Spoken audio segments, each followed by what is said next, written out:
What if the history you know isn't the whole story? Today, we're diving deep into the Emerald Tablets, a pretty legendary text that's said to hold the secrets of a lost continent, an immortal king from Atlantis, and a version of human history that goes way, way back, even before ancient Egypt. And right off the bat, the story hits you with this powerful statement. The author isn't just some scribe, you know? He calls himself Thoth the Atlantean, a master of mysteries from a world that's long gone. And he's leaving this record for us, right before he vanishes into this mysterious realm he calls Amenti. So who is this Thoth guy exactly?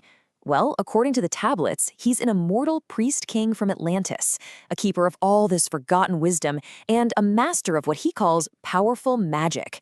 He's not just some figure from the past. He's presented as a living bridge to an entire lost world. But, his immortality isn't what you're probably picturing. It's not passive. He claims he has to periodically go down into these halls of Amenti, this mystical place deep inside the earth, to literally renew his life force. He's basically mastered the whole cycle of death and rebirth. Thoth paints this incredible picture of Atlantis. He describes it as this brilliant golden age, a civilization guided by these mysterious beings he calls the Sons of Light. But, like all great legends, its incredible rise was headed for an equally spectacular fall. And here's where the tragedy unfolds. That great wisdom, well, it started to curdle, turning into corruption and some seriously dark magic. So to restore the balance, a figure called the Master had to unleash this immense cosmic power, a cataclysm so huge it sent the entire continent sinking beneath the waves. But here's the thing. The end of Atlantis wasn't the end of its knowledge. As the island was going down, Thoth was given this absolutely critical mission: gather the survivors, save their wisdom, and carry the flame of their civilization to a totally new land. The Master's orders were crystal clear. Thoth had to get his people onto his great ship, guide them across the ocean, and land in the country of Kem, which, of course, is the land we now know as ancient Egypt. The goal? To build a brand new civilization right from the ashes of the old one.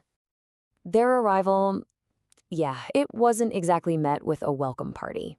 The locals, who are described as cave-dwelling barbarians, met them with total resistance, fully intending to kill every last one of these newcomers. But Thoth's response isn't violence, it's power.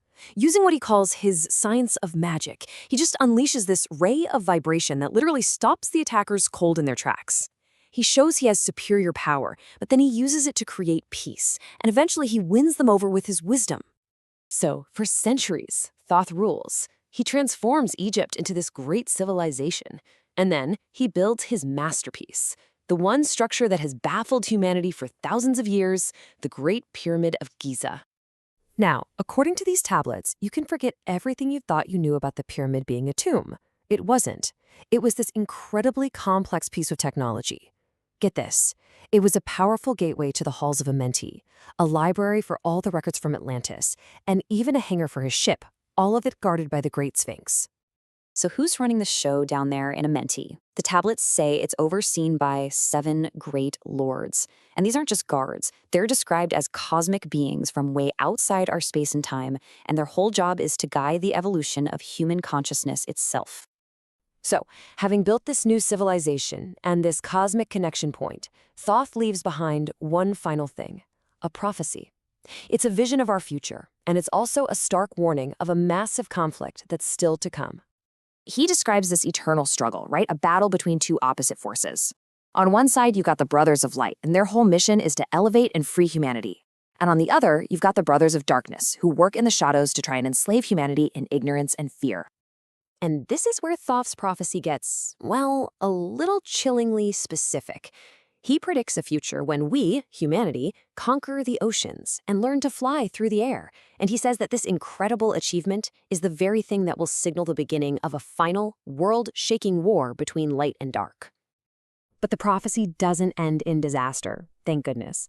It actually promises a final, decisive victory for the light. Thoth sees a future where darkness is completely banished, and that ushers in a new golden age, where humanity is finally guided toward its highest potential. So, the Emerald Tablets really leave us with a challenge. Is this all just an ancient myth about a lost world?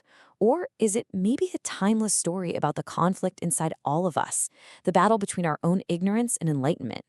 The text claims the secrets aren't just buried under a pyramid, but that they're waiting to be found within.